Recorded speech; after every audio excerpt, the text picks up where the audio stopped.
The night I found out about Daniel's betrayal, my entire world collapsed in an instant. The glow of my office monitor revealed financial records that didn't make sense, documents altered behind my back. I whispered, "This isn't possible." The company I had built brick by brick was being stolen from me, and the one holding the knife was the man I once called a partner. Daniel had always smiled in meetings, reassuring me we were unstoppable. Yet the lies stared back, undeniable. My chest tightened as I replayed every laugh, every handshake, wondering how I missed the signs. My mind screamed with anger, but beneath the rage lived a hollow ache, the sting of betrayal from someone I trusted most.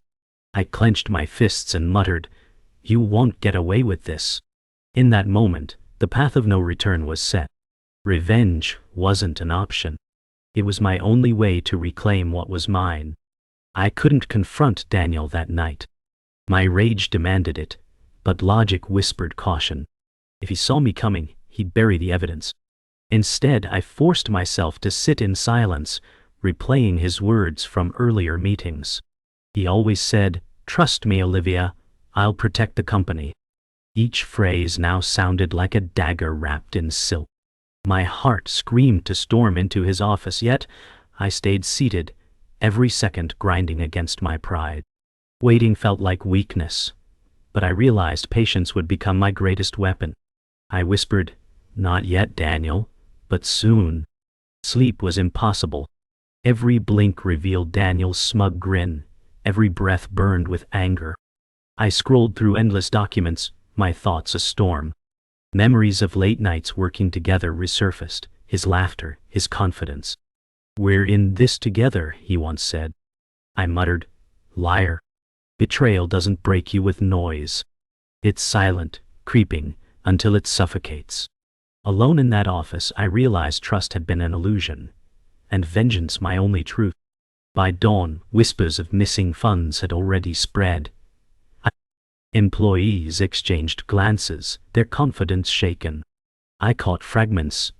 "Something's wrong. Numbers don't add up." Daniel walked past them, smiling like nothing was broken. My fists clenched as I watched him charm the very people he betrayed. The duplicity sickened me. I forced a smile too, masking my fury. Inside I vowed, "You may think you own the narrative, Daniel, but I'll rip it away piece by piece." That evening, I sat alone with the silence of betrayal pressing in like a weight. Revenge wasn't about anger anymore. It was survival. Daniel had turned my dream into his weapon, and I refused to be his victim. I whispered into the quiet, "This ends with me." The storm had passed outside, but inside me, a new one brewed, sharper, stronger. My pain had carved resolve, and every scar would become a blade. The war for truth had begun. The office was still reeling from whispers about Daniel's shady decisions. I sat at my desk, replaying every lie he had fed me. Sarah leaned on the doorframe, voice sharp, "You're not still pretending this was a mistake, are you?" I replied, he knew what he was doing. Every number was planted. She tossed a folder onto my desk. "These are client complaints he buried. He left your name on some of the contracts." My hands trembled as I flipped the pages, signatures staring back at me like daggers. "He wanted me to take the fall," I whispered. Sarah's eyes softened. "So, what are you going to do? Curl up and bleed or stand up and fight?" My jaw clenched, and for the first time in weeks, I felt anger push aside fear. I drove to meet Marcus, the man everyone whispered about, but few dared approach. His cafe smelled of burnt coffee and old secrets. He eyed me as I entered. "So the golden partner finally wakes up," he said with a sardonic smile. I sat, folding my hands tightly. "Daniel used me. He stole from me. I need to know how deep it goes." Marcus stirred his cup slowly, silence heavier than words. Finally, he said, "You're not the first he's bled dry, but you could be the last if you're smart." I swallowed, asking, "Why help me?" He leaned forward, scars peeking beneath his collar. "Because I've seen what happens when betrayal rots unchecked, and because I've been where you are, Olivia. Revenge isn't pretty, but it's the only language he understands. Marcus slid a flash drive across the table. Here's where you start. Contracts, offshore transfers, coded emails, enough to crack his empire open. I stared at it, the weight of it heavier than metal. If I take this, there's no turning back, I said quietly. He chuckled darkly. Turning back? He already buried your reputation. You're clawing out of the grave he dug for you. My chest tightened, but Sarah's voice echoed in my mind, urging me forward. I pocketed the drive, muttering, "Then I'll make him regret every lie."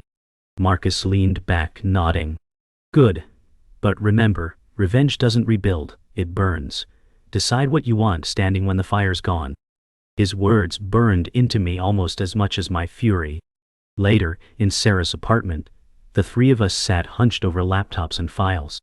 Sarah muttered, "Every trail leads to him. Fraudulent invoices, ghost accounts. He's been hiding in plain sight." I said, "He left just enough in my name to ruin me if this comes out." Marcus sipped from a flask, unimpressed. "That's his pattern. He leaves a scapegoat. You're lucky you caught it early." My voice hardened. Lucky? He tried to destroy me. That isn't luck. That's war. Sarah squeezed my shoulder, whispering, "Then we fight back smart. We don't just tear him down, we expose him so there's no way back." For the first time, the plan didn't feel like survival. It felt like vengeance with teeth. The night ended with silence between us, but not the uneasy kind. The heavy silence before a storm. I stared at the city through Sarah's window, lights glowing like false promises. "He thinks I'm broken," I whispered. Sarah replied, "Good, that means he won't see the blade coming." Marcus chuckled, standing to leave. "You've got anger. Now get patience. Rage without timing is just noise." As the door shut behind him, I turned to Sarah. "What if he comes at me harder?" She smiled grimly. "Then we hit back harder. He taught us betrayal. Let's teach him consequences." The spark of fear inside me was finally swallowed by something sharper, brighter, hungrier. The beginning of revenge. Morning sunlight felt harsher than usual as I walked into the office. Daniel greeted me with his usual smirk. "Olivia, you look tired. Rough night?" His voice oozed false concern. I forced a smile, working late, making sure the numbers add up. He tapped the desk. "That's why you're my best partner. You carry the weight." My chest burned at the hypocrisy. I wanted to scream, but instead I nodded, hiding the flash drive buried deep in my purse. Sarah's text pinged on my phone. "Play it cool. Don't let him smell the fire yet." I looked at Daniel, the man who once called me family, and thought, "You don't know I've already started digging your grave." Later that afternoon, Sarah slid into the passenger seat of my car, tossing a folder onto my lap. "He's moving money faster now. Offshore wires every 2 days." I sighed. He must know someone's watching. Sarah frowned. "Or he's getting sloppy. Fear makes even predators stumble." I whispered, "Then we feed his fear." She tilted her head, cautious. "What do you mean?" I opened the folder, flipping to a fake invoice Marcus had crafted. "We plant something small, make him think his web is tightening. He'll waste time covering shadows while we strip him bare." Sarah muttered, "You're starting to sound like him." My reply came sharp. "No, I'm sounding like someone who refuses to lose." Marcus joined us at a quiet diner, sliding into the booth with his usual grim aura. He tossed down a burner phone. "This'll send anonymous messages he can't trace. Use it to make him sweat." I raised a brow. "Anonymous threats?" Marcus smirked. "Not threats. Hints. Shadows of truth he can't ignore." Sarah crossed her arms. "We're playing with fire." Marcus shrugged. "He lit the fire first." I held the phone, pulse quickening. "If he thinks the walls are closing, he'll lash out. We need him desperate, sloppy." Marcus leaned in, scars catching the neon light. "Exactly. A desperate man shows his cracks. And when he cracks, you crush him." That night, I stared at the burner phone, thumbs trembling before sending the first message. We know what you did with the Cayman transfers. Time's running out. My chest tightened as the sent notification glowed. Minutes later, Daniel's reply lit the screen. Who is this? I whispered to myself. You're a nightmare. Sarah hovered behind me, whispering, You've crossed the line now. Marcus chuckled from the corner. Good. Lines are cages and cages are for the weak. You're out now. I sat back, trembling but fierce. For the first time, Daniel wasn't untouchable. I could almost hear the first crack in his armor. The next morning, Daniel stormed into the office, slamming his briefcase onto the table. Someone's playing games, he barked, eyes darting between employees. I sat quietly, watching the panic ripple through him. He growled, If anyone knows something, speak now. No one did. His hands shook, but his voice tried to stay calm. Good. Then I'll find the rat myself. My phone buzzed in my pocket, Sarah's message, It's working. I met Daniel's glare across the room, masking my satisfaction with practiced neutrality. In his paranoia, I saw what Marcus promised, the first signs of weakness. He was cracking, and I was ready to drive the wedge deeper. Daniel bragged at the weekly meeting, his voice booming as he said, Our numbers are stronger than ever. Investors are lined up at the door. His charm painted over cracks only I could see. I leaned back, watching, my silence heavier than applause. Whispers moved like currents, subtle shifts in expressions. They clapped, but doubt shadowed their eyes. I thought, every lie adds another thread to the net I've set. Soon it will tighten. His grin was wide, but beneath it, I saw the first flicker of fear. Marcus found me afterward, his face grim. He said, He's digging his own grave, but if you rush, you'll fall with him. I replied steady, I'm not rushing, I'm steering. He shook his head, half in awe, half in dread. Then you better be ready when the wheel turns. His words echoed long after he left. I wasn't just preparing evidence anymore. I was preparing for war. And wars don't end with truth alone, they end with casualties. Daniel's enforcer appeared at my office door, tall, broad, carrying Daniel's message without words. He dropped a thin folder on my desk, eyes cold, saying, Daniel wants to know whose side you're on. My heart didn't race. Instead, I smiled faintly, replying, I've always been clear. He stared as though searching for cracks. But I held his gaze, steady, unshaken. When he left, I exhaled slowly, realizing Daniel was finally worried enough to send threats instead of jokes. That meant he was bleeding. That night, I met with Sarah, my old friend who had walked away years ago, afraid of Daniel's shadow. She hesitated at first, whispering, You're playing a dangerous game? I leaned closer, my voice steady. It's not a game.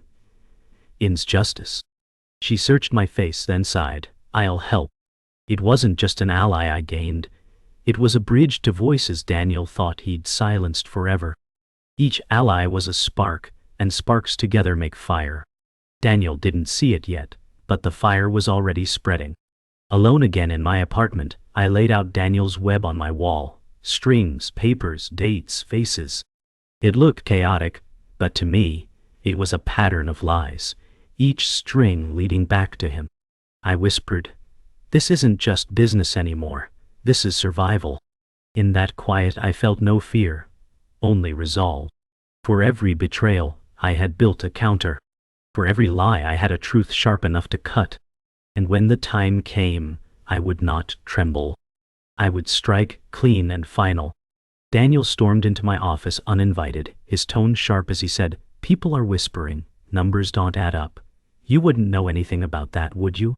I forced a calm smile, replying, If your numbers don't add up, maybe you should check your math. His jaw tightened.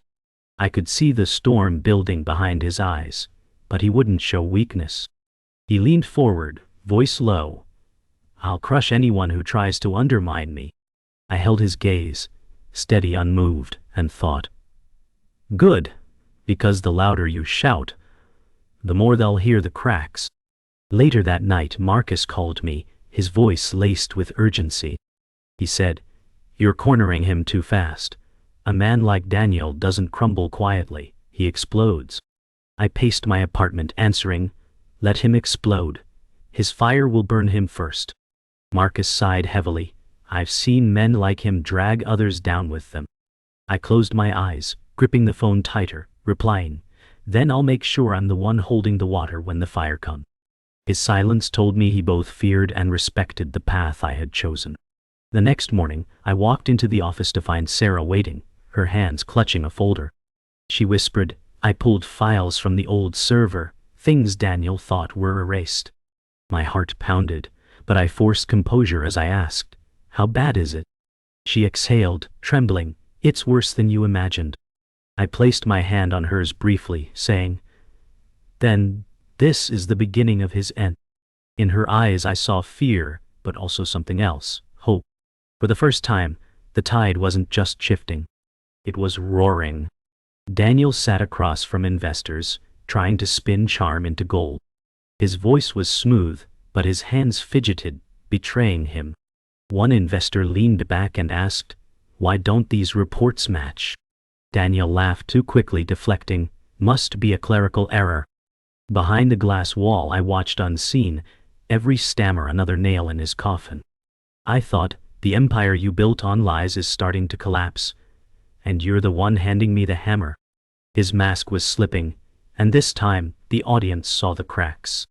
That evening, I laid Daniel's stolen empire bare across my desk, contracts, erased files, testimony ready to ignite. I whispered to myself, tomorrow the storm begins. The weight of what I held wasn't just revenge. It was power.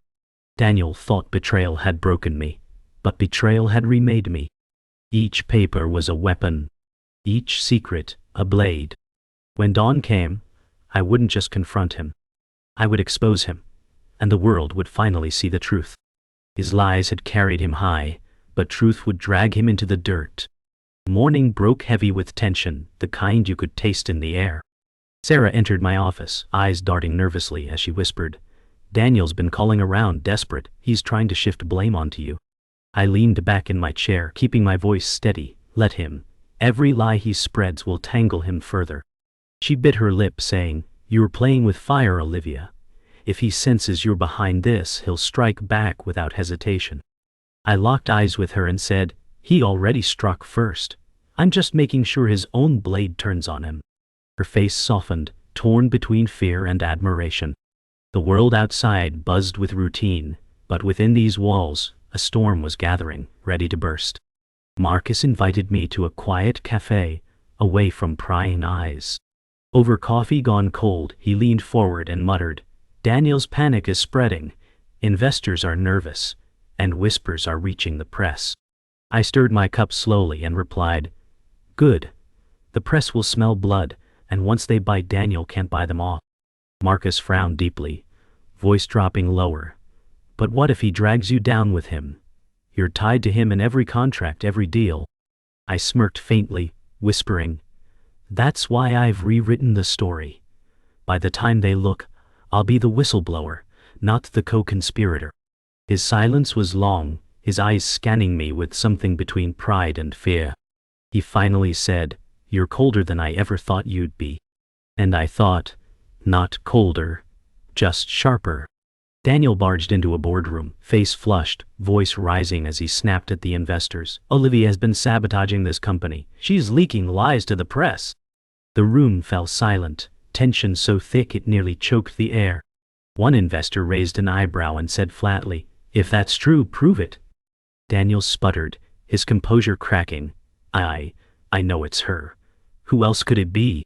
His voice sounded less like command, more like desperation. Behind the glass I stood still, arms folded, letting his paranoia dig his grave. I whispered to myself, keep shouting, Daniel, every word proves me right. The men and women around the table shifted uneasily, seeing not a leader but a man unraveling before their eyes. That night, my apartment was a war room. Marcus spread files across the table. Sarah highlighted damning figures, and I pieced the final puzzle together. Marcus said, these contracts showed Daniel funneled money offshore. This is the nail. Sarah whispered, If this goes public, he'll never recover.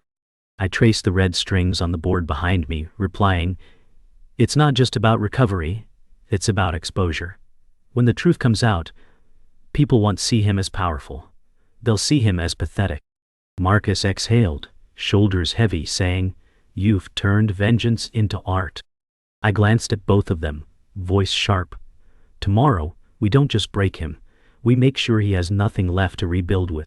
Their silence was their agreement, their fear outweighed by resolve. The next morning, the press swarmed the building. Cameras flashed as Daniel shoved past reporters, his voice shaking as he barked, "These lies will ruin innocent people?" But his words rang hollow. I stood at a distance, watching him drown under questions he couldn't answer. A reporter shouted, "Is it true you siphoned millions into offshore accounts?" His jaw trembled, his silence damning. I whispered under my breath, "And so it begins." The crowd pressed tighter, and for the first time Daniel's polished mask shattered in front of the world. His empire was no longer his fortress, it was his cage, and the walls were closing in. Tomorrow, I would strike the final blow, but today I let the world witness the fall. The courtroom was packed, buzzing with anticipation. Daniel sat stiffly at the defense table, his face pale, fingers tapping in nervous rhythm. I entered, heels striking the floor like thunder, carrying the evidence we built. The prosecutor announced, "These documents prove fraudulent transfers and offshore laundering, orchestrated under Daniel's signature." His lawyer stammered objections, but the weight of proof crushed them. Daniel's eyes darted to me, filled with both fury and fear, and I leaned slightly towards Sarah, whispering, "This is the beginning of his end." She gripped my arm, whispering back, "You've already won. He just doesn't know it yet." My heart pounded, not with fear, but with the satisfaction of watching justice turn into a weapon, sharper than any blade. The prosecutor laid contract after contract before the jury. Marcus whispered in my ear, "Every word he used to climb higher has become a rope pulling him down." Daniel slammed his hand on the table, voice breaking, "This is a setup." She forged it all. The room erupted, but the judge banged the gavel, demanding order. I stood, voice calm, "Your Honor, I was Daniel's partner. I trusted him. I believed him. But trust turned into betrayal when I found millions missing." Gasps rippled through the gallery. Daniel's lawyer whispered frantically to him, but his composure was gone, replaced with rage that bared the truth better than evidence ever could. I thought, "Keep unraveling, Daniel. The world loves a villain reveal." When the witness was called, it was one of Daniel's own employees, voice trembling as they testified. "He ordered me to falsify records. He threatened to fire me if I refused." Daniel shot up, shouting, "Lies. They're all lying." The judge's gavel thundered again, but the damage was done. Jurors avoided Daniel's eyes, seeing through his charm to the corruption beneath. Sarah leaned closer, whispering, "Even his own shadows are turning against him." I replied softly, "That's what betrayal does. It eats the betrayer first." Daniel's breathing grew ragged, chest heaving, as though the walls themselves pressed closer. He had built an empire on fear, but now that empire had chosen survival over loyalty, and I watched it devour him. The verdict came faster than I expected. The foreman stood, voice steady, "Guilty on all counts." Daniel froze, mouth open, no words left to twist. Reporters scribbled furiously, flashes going off as his lawyer dropped his head in defeat. He turned toward me, eyes burning, hissing, "You think you've won, Olivia. You'll regret this." I leaned forward, meeting his glare with a calm he could never break, whispering just loud enough for him to hear, "I don't regret fighting back. I regret trusting you." His lips quivered, rage crumbling into despair, and I realized the sweetest revenge wasn't just victory. It was forcing him to live with the truth he could no longer escape. Later that night, I stood on the rooftop of my building, city lights stretching endlessly below. Sarah said softly, "It's over, you did it." Marcus added, "Daniel's empire is dust, his name forever stained. You're free now." I breathed deeply. The cool night air sharpened my lungs and whispered, free, but changed. They exchanged glances, unsure if I was relieved or haunted. I looked out at the skyline and said, "Betrayal doesn't just destroy the guilty, it reshapes the betrayed." For a long moment, silence cloaked us, broken only by the hum of the city. Finally, I smiled faintly, whispering to myself, "He thought he buried me with lies, but I grew roots in that soil, and tonight I bloom in his ruin."